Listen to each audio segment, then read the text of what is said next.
Bonjour ou bonsoir, fidèles internautes, c'est un réel plaisir pour moi de vous compter encore parmi nous aujourd'hui et bienvenue dans votre émission Droit de savoir.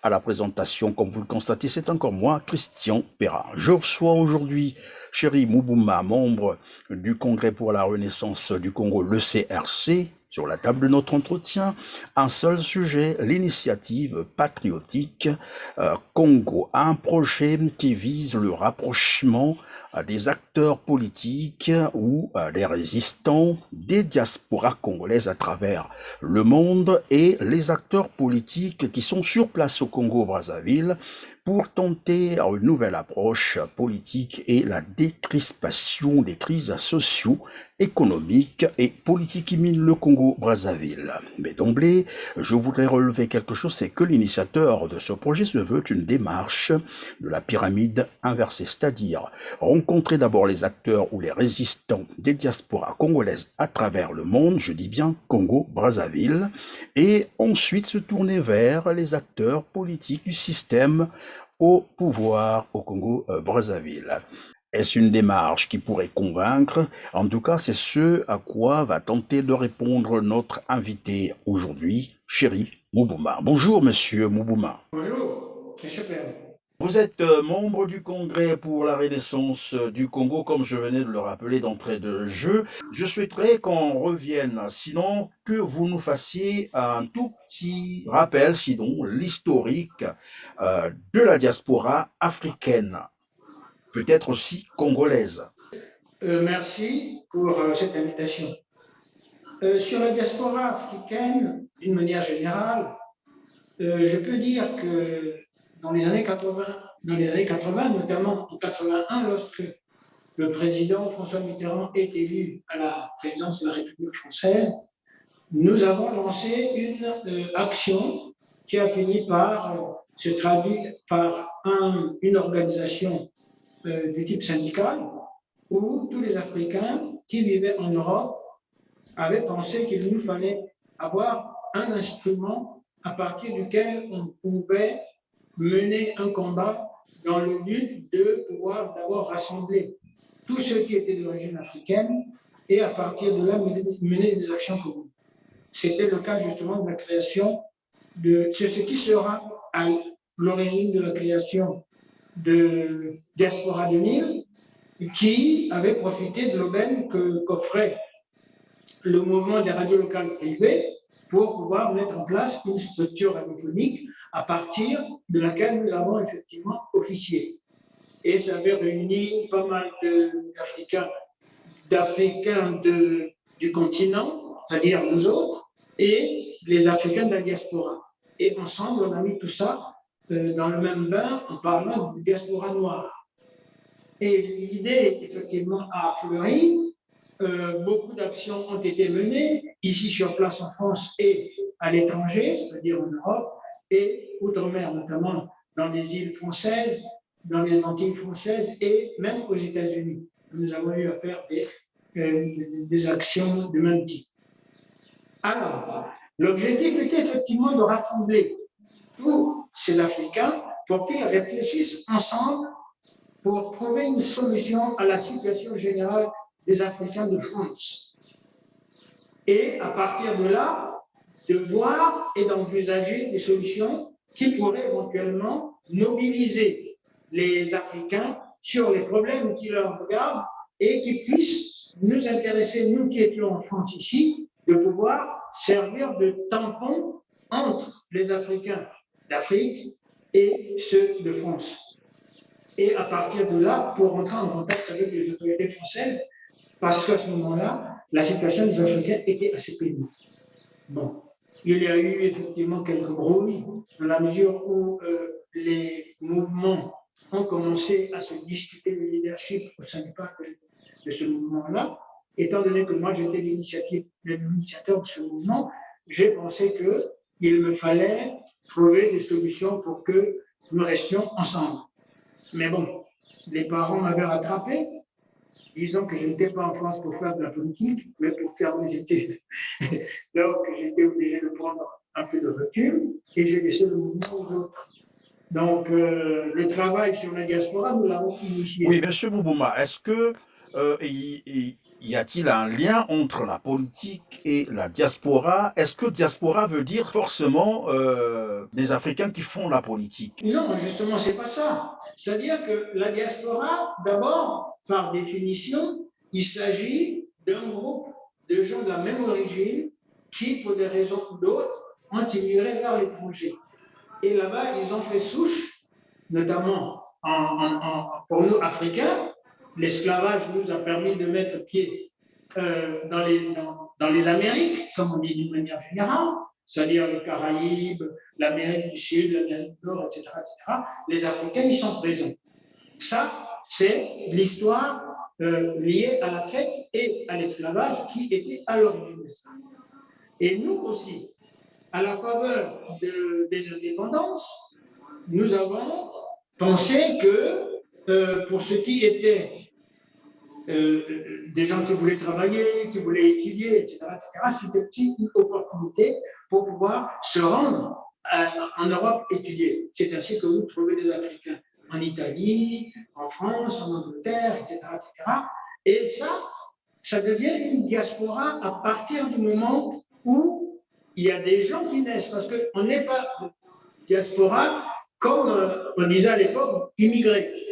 Quelqu'un qui part de chez lui pour trouver du travail en France et puis ensuite. Non, il ne peut pas se dire de la diaspora. Il est immigré. Mais les diasporas, ce sont les enfants qui naissent ici, qui grandissent, qui ont même des enfants également. Donc, les enfants qui naissent sur le sol français, avec une culture française totalement, et qui sont en quelque sorte déconnectés du continent, c'est cela la diaspora. Mais ceux qui viennent en séjour en France, à la faveur d'une réunion, ils ne peuvent pas se produire comme étant membres de la diaspora. Donc la diaspora, en quelque sorte, devait être perçue comme un groupe, un ensemble de mouvements qui devait servir d'intermédiaire entre les forces politiques et sociales qui sont dans le pays où ils sont représentés, et puis les problèmes que cela peut susciter par rapport à leur lien avec le pays d'origine. C'est cela. Mais on ne peut pas venir faire des études. On sait qu'on est là pour 2 ans et puis s'appeler diaspora. Ça n'a pas de sens. Monsieur Boubouma, pourtant, au niveau, je vais circonscrire cela au niveau congolais, c'est que depuis un certain temps, lorsqu'on dit la diaspora congolaise, on fait plutôt allusion à ces acteurs politiques, à ces résistants, c'est-à-dire généralement qui ont quitté le pays pour les raisons politiques, qui finalement ont migré, comme tu l'as dit tout à l'heure, en Europe, en Occident, aux États-Unis.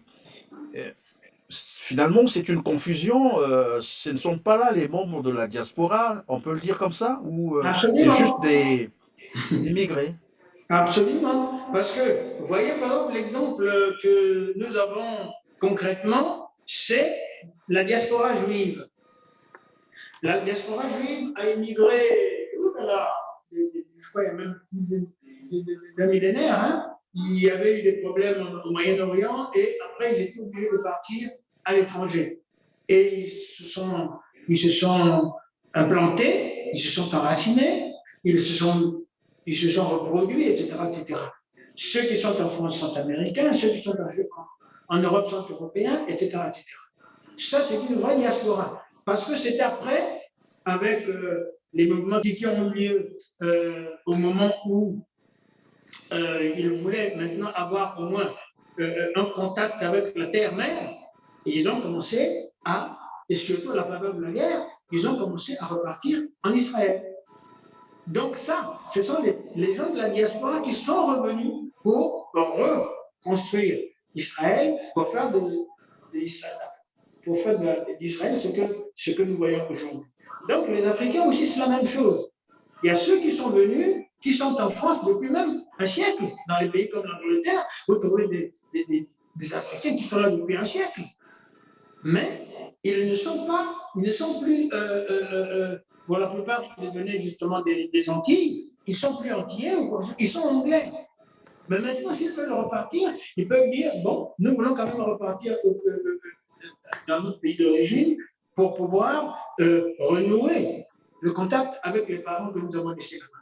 Là, il y a une véritable diaspora. Mais celui qui vient en séjour privé, il reste un mois, 2 mois, et puis après, il participe à une réunion, il se proclame membre de la diaspora. Non, c'est pas ça. C'est pas ça. Donc, il faut que les gens comprennent cela. On parle abusivement, on utilise abusivement ce terme pour dire, pour désigner les immigrés qui viennent, et pour certains qui, sûrement, veulent s'installer en France, mais ils ne sont pas encore la diaspora. La diaspora, ce sont nos enfants qui sont nés ici. Ça, c'est la diaspora congolaise. Ça, c'est la diaspora africaine. Mais nous, nous sommes des immigrés. Moi, je suis un immigré. Demain, quand je veux repartir au Congo, c'est un Congolais qui rentre chez lui. Mais mes enfants, ils sont français, ils sont anglais, etc., etc. Donc, ce n'est pas la même chose. Et donc, maintenant, pour revenir sur ta question, celle qui est de Congolais qui se disent Congolais de la diaspora, non.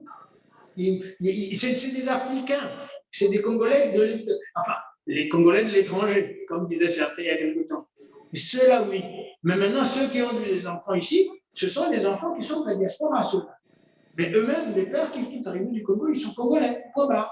Dans ce cas, si on peut donc en fait circonscrire le thème, revoir en fait notre thème, on parlera donc des immigrés congolais, des Congolais de l'étranger, les résistants bien sûr congolais à l'étranger.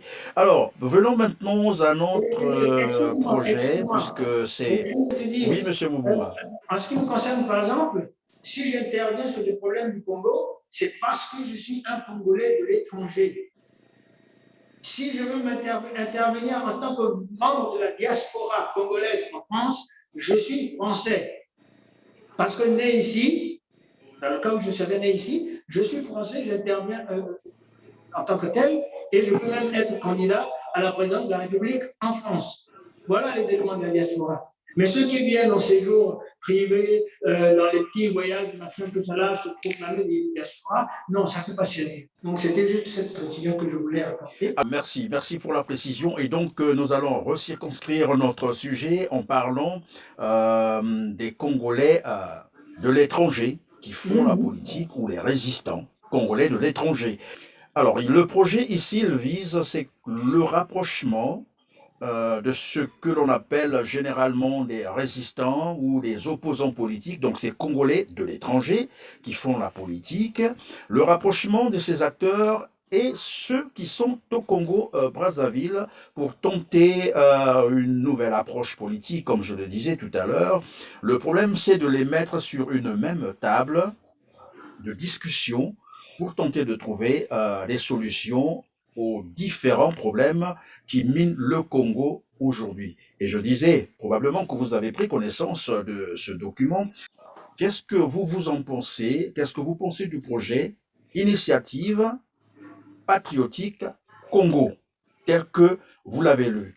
Bon, l'initiative en tant que telle ne peut pas être l'objet de quelque contradiction que ce soit entre les Congolais. Ce sont des gens, c'est un courant d'idées qui pousse les Congolais, qui sont acteurs politiques sur le terrain, d'aller vers une rencontre et de trouver des solutions entre eux. Les gars de la diaspora, comme je viens d'expliquer, ils ne peuvent que dire aux Congolais du pays de trouver une solution par rapport aux problèmes qui accablent l'économie générale du pays. Sinon, on ne pourrait pas faire grand-chose pour pouvoir s'en sortir de la situation dans laquelle nous sommes. Maintenant, l'initiative en tant que telle est louable. Personne ne peut refuser ça. Mais maintenant, la question, c'est l'opportunité d'une telle initiative. Je viens de dire tantôt que, compte tenu de la situation de crise dans laquelle nous nous trouvons, les Congolais peuvent effectivement s'entendre ensemble pour pouvoir aller vers la recherche d'une solution. Mais on ne peut pas comprendre, en ce qui me concerne, voilà un pays qui sort d'une élection présidentielle, un moment essentiel de consensus national. Il y a eu un élu, en guillemets, mais il y a eu un élu qui s'est proclamé comme tel ou qu'on a proclamé comme tel sur les institutions. qui était en place. Et le lendemain, on nous dit non, il faut que nous nous retrouvions pour pouvoir créer une dynamique qui fasse en sorte que nous résolvions la crise. Enfin, moi je me pose la question, comment est-ce que on ne peut pas penser qu'il faut trouver une solution s'il y a une crise dans le pays? Pourquoi ne pas trouver une solution avant d'aller aux élections? Parce que le rôle d'une initiative comme celle-là, elle aurait été de dire, mettons-nous en place, nous avons une élection qui vient, trouvons des solutions pour que ça se passe dans de meilleures conditions. Voilà, là c'est raisonnable. Mais on ne peut pas aller à une élection. Bien entendu, nous avons constaté que c'était le désordre complet. Il y a même eu des morts, notamment notre camarade et frère Parfait Koléa. Mais on aurait pu éviter ça avant d'aller aux élections, en profitant justement de cette table ronde qu'on aurait pu faire pour discuter des choses du pays. Or là, maintenant, je n'en vois pas l'utilité, sinon même l'opportunité, dans la mesure où elle ne nous permet pas de régler les problèmes du Congo, alors qu'à l'issue de cette initiative, il va se prouver que celui qu'on a élu, il va s'arc-bouter au pouvoir et les problèmes demeureront. Donc, on n'aura rien changé du tout. C'est une poudre qu'on jette aux yeux des gens pour pouvoir dire oui, il y a la volonté pour le pouvoir ou une certaine partie de la classe politique de pouvoir chercher une solution à la crise congolaise. Or, ce n'est pas le cas. Monsieur Moubouma, qu'est-ce qui gêne réellement? Parce qu'on a toujours dit, il n'est jamais trop tard pour bien faire. On peut toutefois reprendre, refaire, faire, refaire, tant que l'objectif à atteindre serait de mieux faire. Qu'est-ce qui gêne réellement dans cette démarche? Qu'est-ce qui vous gêne? Non, ce qui gêne, c'est que le Congo est en crise depuis 10 ans pratiquement, depuis 2016 notamment, et même un peu avant. Alors, pendant tout ce temps, on n'a pas pensé qu'il fallait mettre les gens autour d'une table pour discuter, et on a saigné le pays, des populations ont été massacrées, comme vous savez très bien, des gens qui ont travaillé dans leur vie, qui se retrouvent sans être payés, et ça, c'est des problèmes qu'on ne pouvait pas parler avant les élections. Et maintenant, on trouve que le type, lui, il a rappelé la mise, et il veut demander qu'on puisse se réunir pour pouvoir régler ces problèmes-là. Non, ces problèmes demeureront parce que le problème de base, celui de l'expression démocratique du suffrage, n'a pas été respecté. Donc, ce serait simplement la prolongation qu'on est en train de chercher pour créer le chaos dans le pays afin d'imposer des figures qui seraient le fils d'eux ou je ne sais pas quoi. C'est ça l'enjeu. Donc, la politique aujourd'hui, telle qu'on envisage ça, à travers des types de solutions comme celles que nous propose, moi je n'y crois pas. Je n'y crois pas. Ce sera encore une façon de divertir les gens, comme ça a été le cas la veille à Madinou. Vous vous souvenez? Monsieur Moubouma, je sais que l'objectif en fait principal du Congrès pour la Renaissance du Congo, c'est l'insurrection populaire.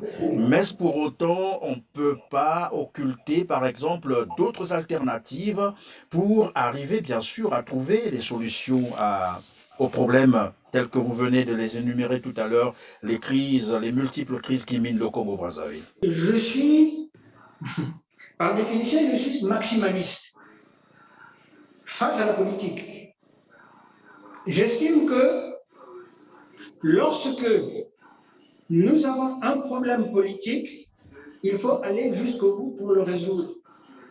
On ne peut pas faire de la politique en demi-teinte, ce n'est pas possible.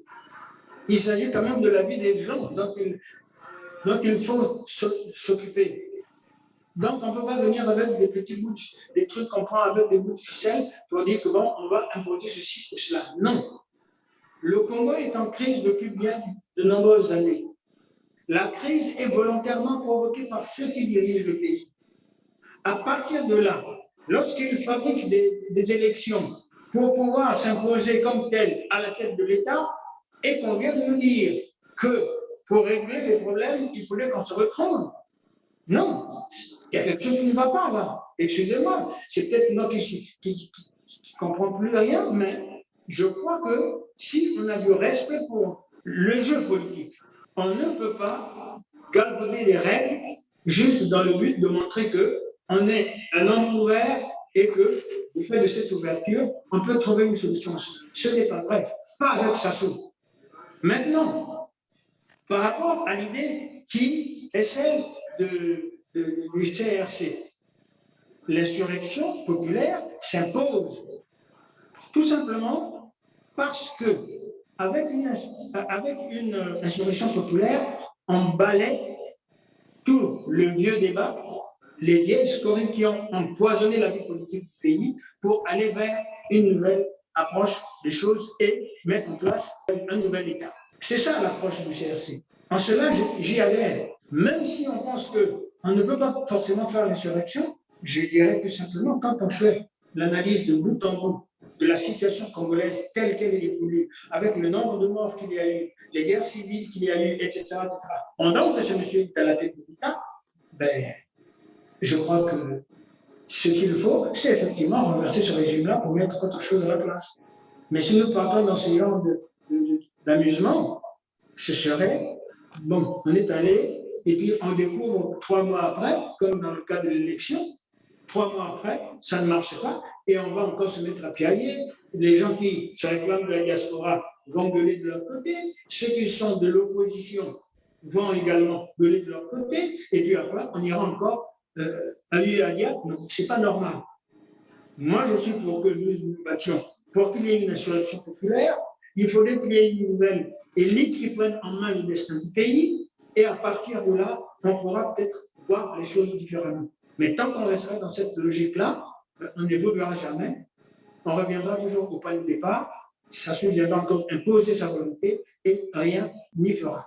Voilà la véritable situation telle qu'il faut la comprendre. Je vais probablement insister sur une solution pacifique, bien entendu. Est-ce que une table ronde à l'étranger n'intéresserait pas, par exemple, le CRC? Une table ronde, encore une fois, je reviens sur cette idée. La table ronde à l'étranger, bien sûr. Oui, mais à condition qu'il y ait une réelle volonté pour ceux qui ont cannibalisé le pouvoir, de vouloir effectivement aider le Congo de s'en sortir. Mais si c'est juste pour chercher des moyens de ruser avec la paix pour s'implanter et durablement, non. Je crois qu'on perd du temps. Non. Et c'est une manière justement de freiner des initiatives qui pourraient aller dans le sens de l'insurrection populaire. L'insurrection populaire est la seule solution qui puisse permettre de régler définitivement l'affaire du Congo et de pouvoir effectivement mettre des gens qui ont mis le pays dans la situation qu'on connaît devant la justice. Il y a des choses qu'on a faites. Il y a eu de l'argent qui a été dilapidé. Le pays aujourd'hui est en manque d'argent criard. Le pays, l'élite, elle est dispersée parce qu'on n'a pas voulu prendre X, Y également à cause du fait que la cohésion nationale est complètement diluée, etc., etc. Donc ces choses-là, on ne peut pas faire ça. On ne peut pas régler ça au cours d'une initiative. Ça n'a pas de sens. La conférence nationale encore avait permis d'aller régler quelques problèmes, mais ça avait pris quand même pratiquement une année. Donc je crois que il ne faut pas qu'on s'amuse avec le vie des gens. Nous, quand même, quand on se bat, il faut toujours être sérieux. Parce que la politique, on ne va pas discuter avec des gens qui sont sûrs qu'ils sont dans leur bon droit. Ça sont dessus, ses amis pensent qu'ils sont dans leur bon droit. Et ce n'est pas une initiative ou une réunion quelconque qui pourra les sortir de là. Ce n'est pas vrai. Normalement, s'ils étaient censés, ce qui se serait passé, c'est que bon, là, vraiment, on ne peut rien faire, il faut qu'on s'asseye pour discuter. Mais avant d'aller aux élections. Parce que les élections viennent justement consacrer les nouvelles situations nées des arrangements que nous avons quand la conférence nationale. Et pas comme ça. En tout cas, merci. Nous sommes donc arrivés à la fin de cette émission. Peut-être que vous avez un mot de la fin, sinon on peut clôturer. Non, ce que je voudrais dire, c'est que ce que je ne comprends pas par rapport à ce type d'initiative, c'est qu'on veut discuter avec des gens, c'est ça qui est dramatique. On veut discuter avec des gens pour qui la discussion n'a aucun intérêt. Et discuter avec eux, c'est les reconnaître. Discuter avec Sassou et son équipe, son opposition, etc., c'est reconnaître ce système politique. Or, à partir du moment où vous prenez l'initiative d'aller affronter le pouvoir pour discuter avec eux, c'est que vous reconnaissez très bien que le Congo est en démocratie et que l'élection qui a consacré l'arrivée de la reconduction de Sassou Nguesso à la tête de l'État est une démocratie véritable. Alors, de quoi on parle là? Franchement, moi, je ne sais pas. De quoi on parle? Vous discutez avec quelqu'un qui ne peut pas vous reconnaître comme quelqu'un un interlocuteur. Mais alors, si c'est cela, si vous êtes des interlocuteurs, tombez d'accord sur ce qu'il faut faire, et à partir de là, ensemble, vous décidez des choses. Mais là, vous viendrez comme à Maningou, eux, ils imposent leur logique, leur lecture, et à partir de cette lecture, vous devez marcher ou ne pas marcher. Or, dans le cas du Congo, aujourd'hui, et avec ce qui s'est passé, on ne peut pas dire que Sassou est notre interlocuteur dans cette affaire. C'est le fossoyeur du pays qui faut le traiter comme tel. C'est tout. Mais n'allez plus prendre votre temps à discuter de ah, le Premier ministre a décidé ceci, ah, il a nommé un tel, etc. C'est leur système. Foutez-leur la paix. Nous combattons ce système-là. Et c'est parce que nous combattons ce système qu'il faut tout faire pour dire, comme nos amis entiers, notamment en Haïti, là où j'étais, on parlait de dessouquer. Dessouquer. C'est la déformation du mot dessoucher. Quand on veut dessoucher un arbre, c'est pour l'arracher du sol. Ben, ce régime aussi, il faut le dessoucher. Donc, le dessouquer, pour reprendre donc, il faut qu'on soit sérieux. On ne discute pas avec eux. On ne doit pas discuter avec eux. Ces gens sont en train de nous divertir. Ils jouent à un jeu de cache-cache pour durer. Et à ce jeu-là, si nous nous laissons prendre, ben on aura encore, nous on mourra, c'est toujours eux qui seront au pouvoir. Voilà. Donc ça, c'est un point de vue militant. Hein. Ça n'a rien à voir avec une approche politique, analytique, etc., etc. Mais je pense que c'est le citoyen congolais qui parle.